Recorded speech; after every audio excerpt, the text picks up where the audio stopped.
Hey there, and welcome. Today, we're going to tackle 3 of the most important verbs in the entire English language. Now, they might be tiny, but trust me, they are incredibly powerful. By the end of this, you'll be using them like a total pro. So, to get us started, let me ask you a quick question just to get the wheels turning. Any guesses what the 3 most common, most used verbs in English actually are? Just take a second and think about it. If you were thinking is, am, and are, you nailed it. These 3 little words are the absolute backbone of thousands upon thousands of English sentences. Getting these right is a massive leap forward in your learning journey. And you want to know the best part? There are just 3 super simple rules to learn. That's it.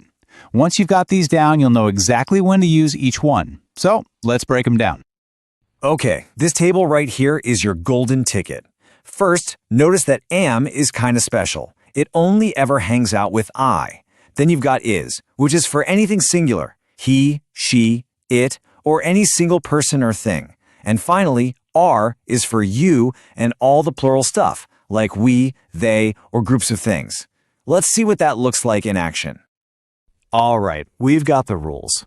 Now for the really fun part, actually putting them to work.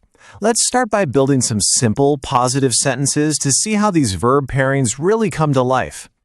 First up, am. Remember, this one's easy because it only ever does with I. So you can say things like, I am a student, which describes who you are. I am happy, which describes how you feel. And I am from India, telling us where you're from. Simple, right? Next up, let's look at is. This is our go-to for any singular subject. He is my brother. She is my teacher. And it's not just for people. We use it for things too. It is a cat. Or for a specific object, like the book is on the table. One subject, so we use is. Makes sense. And to round it out, we have are. This one is used with you, whether you're talking to one friend or 100. And it's for all our plurals, like in we are students. That's more than one person, and they are teachers. So, you've mastered positive sentences. That's fantastic. Now, what if you want to ask something? Well, believe it or not, it just takes one tiny little flip. This is one of the easiest tricks in all of English. To turn a statement into a question, the structure literally just flips. A positive sentence like, he is my brother, becomes a question when you swap the first 2 words. The verb is jumps to the front, and bam, it becomes, is he my brother? And this little trick? It works for all 3 of them. I am becomes am I. It is turns into is it? And you are flips to are you. This simple switch is all you need to start asking all sorts of questions. All right, we can make statements and we can ask questions. The last piece of the puzzle is saying something is not true, making a negative sentence. And honestly, this might be the easiest one of all. It just takes one extra word. To make a sentence negative, the process is incredibly simple. You just take the positive sentence, they are friends, and you drop the word not right after the verb. That's it. They are not friends. The rest of the sentence stays exactly the same. Let's just run through a few more so it really sinks in. I am not late. He is not my teacher. You are not ready. See the pattern?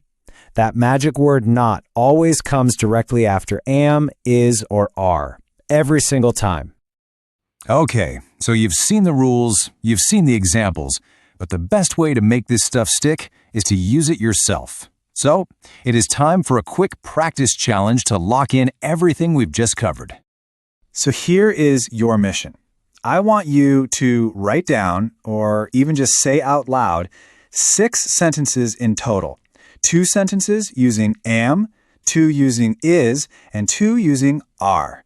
And hey, make them about your own life. Now, if you need a little spark to get you going, feel free to use these as a model.